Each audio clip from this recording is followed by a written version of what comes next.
Hey everyone, this is Otto from Agent Locator, and I am doing a quick presentation on KPIs for online lead generation. I did a talk on this at one of the recent coaching summits. Kathleen Black had a Ultimate Team Summit in Niagara Falls, and I had a chat about this. So I know a lot of our clients asked to kind of see the video, and I'm making one that I can kind of share with everybody and let you guys know what the KPIs are so you can start tracking them on your side as well. So the idea with keeping a track of KPIs is essentially to be able to spend more money because we want to know what's working better and what's working for us.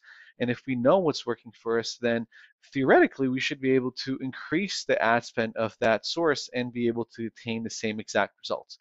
So to do that, we have to be able to track the results that we are doing. So what are those actual things that we need to track? So here's the top 8 things that we need to track.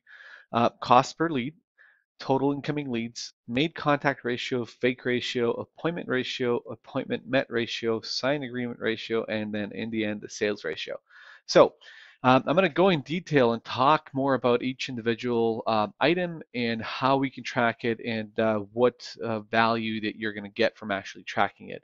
And then also to tell what we're truly trying to tell is before our sales drop, we should have an indication of our sales dropping because, for example, if we've been doing internet lead generation for 5 years, as an example, and we look at our converted leads. So if you look at your total converted leads this year, if you say you converted 20 deals, um, look at where those leads came from and how long they've been in your pipeline. So what you'll start noticing is that a certain percent of your leads are actually from previous years, not from the same year. So I would probably say maybe 60% of all the leads that you close in certain cases are from a year, 2, 3 years ago when you've actually generated them. So knowing exactly what your ratios are is going to tell you how well you're going to do down the road. So let's talk about cost per lead.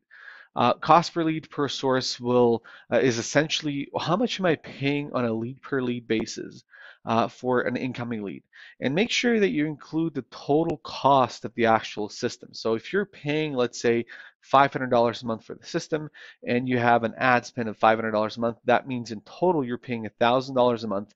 And then look at how many leads did I get from this source for that month, divide the number of leads by the spend, and you are going to get your cost per lead.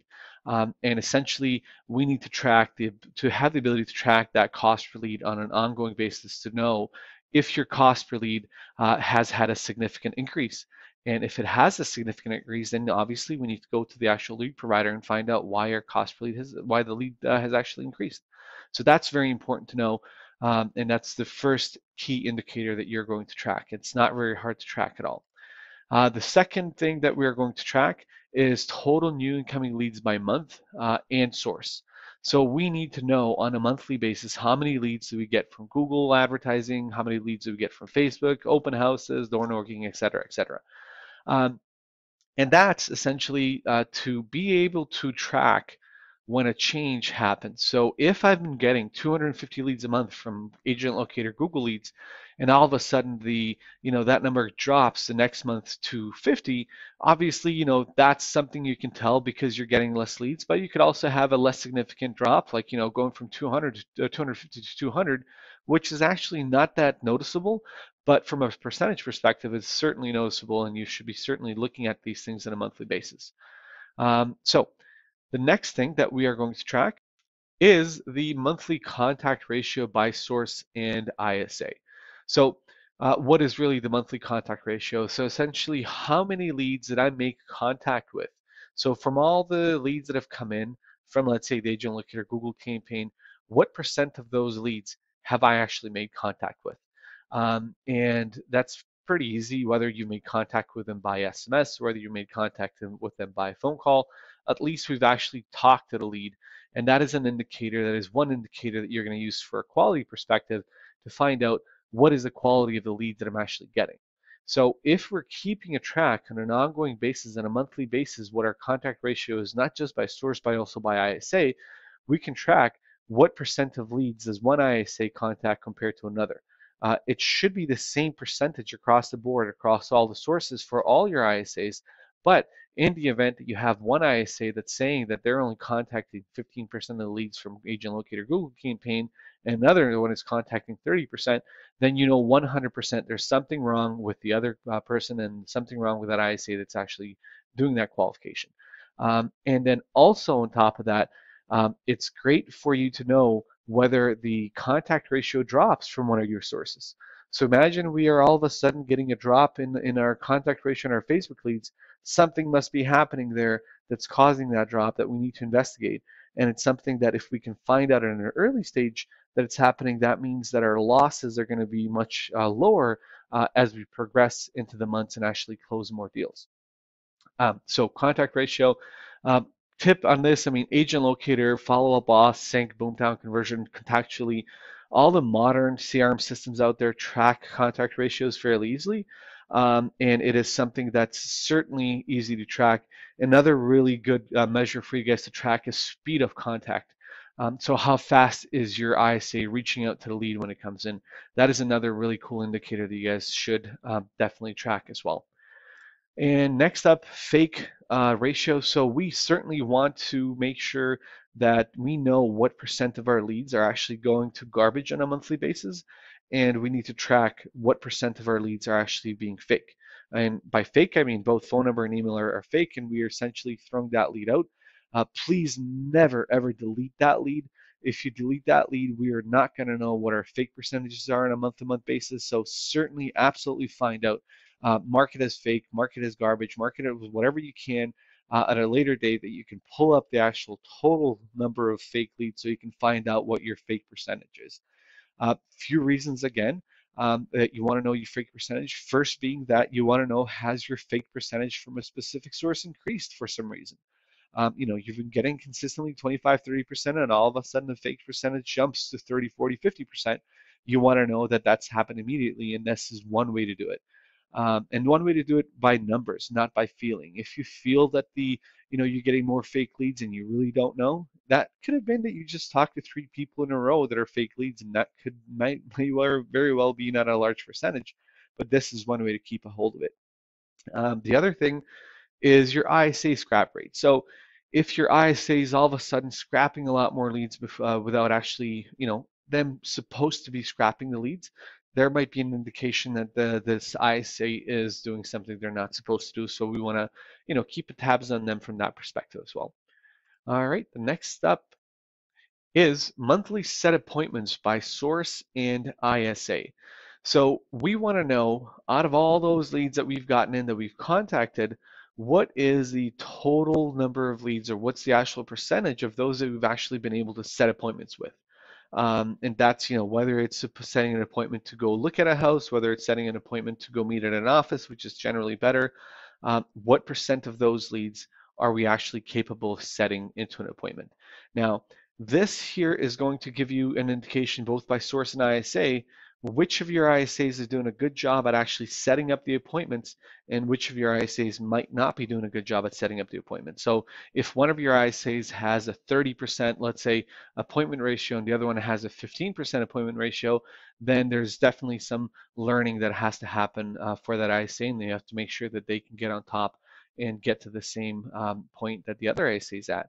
And also for you guys that are out there that are kind of individuals, if you're thinking about, let's say later on down the road, getting an ISA for yourself and having an ISA work, if you're tracking your own results and setting a baseline for yourself, if you know that out of 200 leads that you get, you're generally able to set, let's say 15, 20 appointments, then that is your baseline. That's a baseline that you're going to set for your ISA as well, that you're counting, you're starting to put into your process and actually start calling the leads. That way you know what baseline they should be following as well. So that is the monthly set appointment by source and ISA. The next is actually met appointments. So what percent of those leads that we've set appointments with actually show up for their appointment? And this is a crucial stat for a couple of reasons. Number one, it's going to show us the quality of appointments that are being set by our ISAs. If we're just setting appointments, if you've got one ISA that's setting, 30, 40% of their appointments, but then out of those 30, 40%, only 10 to 15% actually show up, that means they're setting up pretty flimsy appointments and they're not doing a good job at actually making sure that the people come in. to the appointment. So that's a great ratio for you to kind of track on an ongoing basis to see whether that stays consistent or drops off, so that you know what type of training your ISAs might need to kind of follow.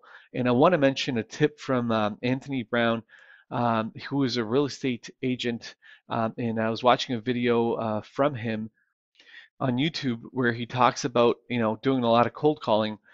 And for those of you that want to know, find out a little bit more about Anthony Brown, he's an awesome guy. He's out of the Halifax, Nova Scotia area. So if you've got any business that you want to send to him, absolutely do. He's an absolutely amazing agent that you guys can work with. So going back to his talk on YouTube, so one of the things that he said was he does a lot of cold calling, and he finds that a lot of the appointments that he would make didn't show up. So one of the things that he does to kind of get them to show up is after a phone call to say to them, thank you so much, Mary. I truly appreciate your time today that you spent to me on the phone. I call a lot of people. I talk to a lot of people on the phone. And there's a lot of really not nice people that are out there, and you've really made my day better by actually having a conversation. So thank you so much for having that chat with me. I really appreciate it. So that, in essence, really helps you a little bit. Turn them into a guilt trip if they don't show up for that appointment. They've kind of made your day better by the end. They if they don't show up, they might be lying to you in essence. So that's a great tip to use, and that's a great way to actually increase the actual show ratio and met ratio for helping your agents get to that next level. Next up is the signed agreement ratio. So this is an indication of how well your OSAs, your office sales agents are actually doing. So if I am able to get 20 or 30 appointments that I meet with, and I can't sign on a BRA or get them to sign a piece of paper that it's going to represent me working with them, that means that OSA might need some training if it's a very low number. The actual percentage in signed agreements really varies from city to city, and this is one of the reasons that I haven't been giving any kind of baselines for you guys to work off of with. But it really varies. It goes from anywhere from 30 to 80 to 90% from what I've seen and what I've heard. So it really is something that the best way for you to test it is to test it with yourself to find out what am I capable of actually signing of those that actually walk in. And if I'm also not capable of signing at a very high percentage, maybe I need some training as well to figure out what's the best way to get people to sign the actual agreements. So lastly, and really not the least, is the sales ratio is knowing exactly what percent of the leads that come in end up being sold, so that we can track on an overall basis how well our OSAs do from a sales perspective. So this video is now 13 minutes long. I tried to make it not as long as possible because I know that we have a hard time going through long videos. I have a hard time going through long videos as well. Thank you guys so much. If you guys have any questions, as usual, please shoot me a message on Facebook or reach out at anyway, and I will be more than happy to help out. Have a great day.